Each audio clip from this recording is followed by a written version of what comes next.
tout le monde. Moi, c'est le professeur Sihaj Mohamed Jaballah. Je suis le chef de service de médecine légale du CHU de Tizi Ouzou. Donc aujourd'hui, nous avons l'honneur d'accueillir nos invités. Nous avons l'Académie algérienne des sciences médico-légales qui est présidée par le professeur Belhadj en collaboration avec notre service de médecine légale du CHU de Tizi Ouzou. Nous avons organisé une journée scientifique de la thématique qui est le développement de la médecine légale en Algérie et plus précisément à Tizi Ouzou. Donc c'est une rencontre qui nous a permis d'échanger nos expériences avec les magistrats, avec les policiers, les gendarmes et aussi les avocats. Nous avons discuté des problèmes rencontrés sur le terrain, que ce soit nos médecins légistes, les magistrats, les agents d'ordre. Comme ça, nous avons essayé de trouver des solutions pour qu'on puisse, en tant que médecin légiste, aider la justice à résoudre des problématiques d'ordre médico-légal. Le métier du médecin légiste, je pense que la majorité des gens ne connaissent pas.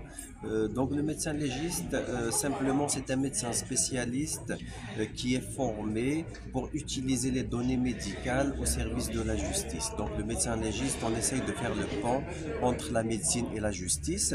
Ça veut dire chaque fois qu'il y ait un problème d'ordre médical au niveau de la justice toujours demande l'expérience et l'expertise du médecin légiste. C'est une mission qui est assez difficile dans certaines situations. Pourquoi elle est difficile? Parce que ça nous arrive d'être confrontés à certains obstacles dans l'exercice de notre profession.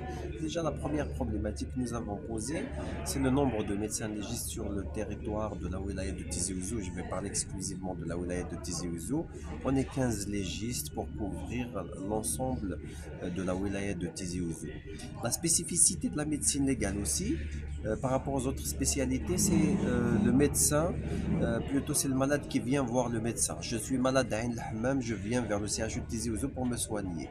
Le contraire, le médecin légiste, quand il y a un problème d'ordre médico-légal, à savoir un décès dans un coin isolé, c'est au médecin légiste de se déplacer vers Ain el-Hammam.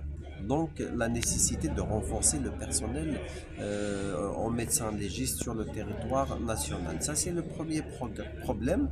Nous avons une sous-dotation de la wilaya de Tizi Ouzou. On a fait une étude statistique, on a trouvé que la wilaya de Tizi Ouzou est dotée de 0,01 médecins légistes pour 1000 habitants. Alors que les autres spécialités, toutes spécialités confondues en Algérie, c'est 2 médecins légistes pour 1000 habitants. Donc vous voyez que c'est un chiffre qui est assez bas, donc la wilaya de Tizi Ouzou malheureusement est sous-dotée de médecins légistes. Donc ça c'est le premier problème. Le deuxième problème, nous avons un problème de manque de moyens, que ce soit de structure ou d'équipement pour la médecine légale. La médecine légale a évolué.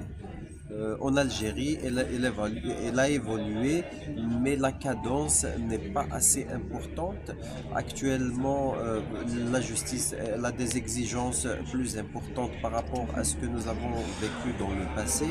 Maintenant, pour répondre à toutes ces exigences de la justice, maintenant le médecin légiste il a besoin d'un scanner, il a besoin d'une IRM, il a besoin de matériel comme ce qui se passe chez le vivant.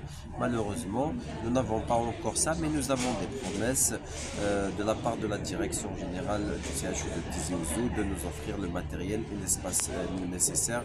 Nous sommes patients, nous espérons recevoir tout ça et sortir de cette situation pour donner un bon résultat pour la justice et aider la population sur le plan médico-légal.